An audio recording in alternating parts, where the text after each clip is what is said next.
հետևորդը շատ լավ ու շատ կարևոր հարց է տվել։ Եթե կարելի է հայ լսարանին ծանոթացրեք Նարցիս Մոր վատ ազդեցության մասին իր իսկ երեխաների վրա։ Շատերը սա չգիտեն, խոսքը ոսկի երեխայի և քավության նոխազի մասին է։ Ուրեմն, Նարցիս Մոր ընտանիքում երեխաները բաժանվում են ոսկե երեխայի և քավության նոխազ։ Ով է ոսկի երեխան։ Այն երեխան, որ ունեն բարձր սպասումներ այդ երեխայից, այսինքն ինքը պետք է միշտ լինի իդեալական, այդ երեխան սիրվում այն ժամանակ, երբ որ ինքը ճիշտ է իրան պահում, այսինքն տվյալ Նարցիս Մոր սպասումներին համաձայն է իրան պահում,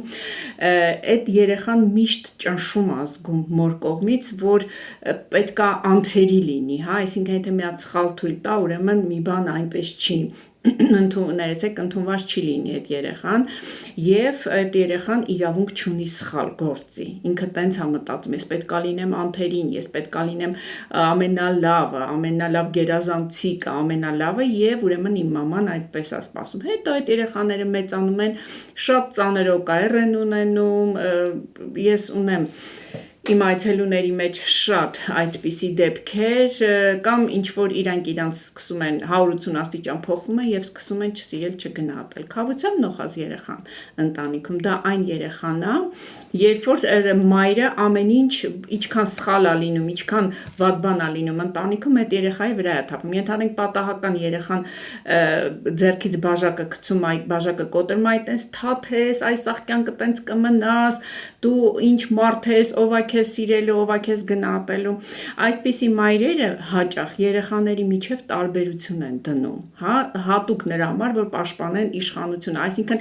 մայրը մեկին գովում է, մեկին ցածրացնում է, որպեսզի երեխաները իրար ատեն, և նման կերպ տվյալ անձնավորությունը, տվյալ Նարցիս մայրը իր ուրեմն իշխանությունն է պաշտպանում։ Շատ հաճախ այդ ոսկի երեխան կարող է դառնալ մոր համար քավության նոխազ, որպեսզի էլի իր իշխանությունը պաշտպանի, այն դեպքում է դառնում, երբ որ չի արդարացնում այդ մոր սպասումները, բայց այս մայրը ինչի է տենց անում, նա իր համար է անում, նա իր երեխային, այդ ոսկե երեխային գովում է, որ տեսեք ես ինչ երեխա ունեմ, դա իմ երեխան է, ոչ թե իմ երեխան է, այլ իմն է, իմը, ու ինչ պետք է անել, ուրեմն ոսկե երեխան պետք է դադարի սպասումներ ունենա ընդհանրապես կյանքից, թույլ տա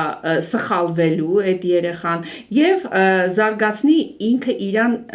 ընդունումը այնպիսին, ինչպիսին որ կան, ինչ պետք է անի քավության նոխազը, բարձրացնի ինքնագնահատականը, սահմաններ գծի իրեն և շրջապատի իրեն հասկացող մարդկանցով, այսինքն բաներ, լավ որ